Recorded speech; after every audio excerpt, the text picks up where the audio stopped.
All right, kids, today we're going to discuss 2013 Audi Allroad shift lock solenoid. Wow.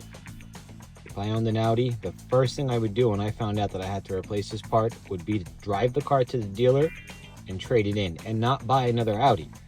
Anywho, this shift lock solenoid, purpose of it is to release your shifter out of park. So it's going to be a tough shot here, but you will notice, okay, what's going to happen is when you hit the brake,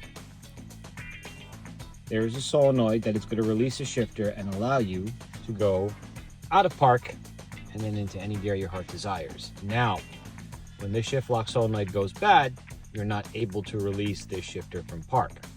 Now, here's where I get upset. The entire center console has to get picked up to gain access to this solenoid. Furthermore, remember, I am expert level, so I can look at something and make an immediate decision if I need to read a repair diagram, which I did not for this vehicle.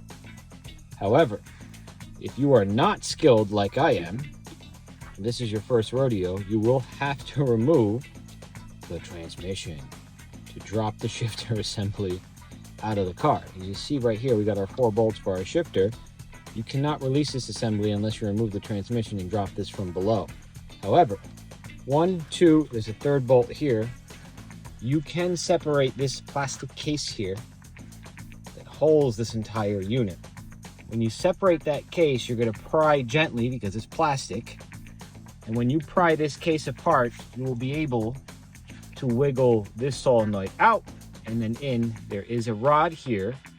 It's broken, that's why we're replacing it. And that rod has a ball that's going to seat into a plastic collar down there. That was easily able to snap right in, but this is your first time. This is one of those not fun jobs, but all in, not too bad.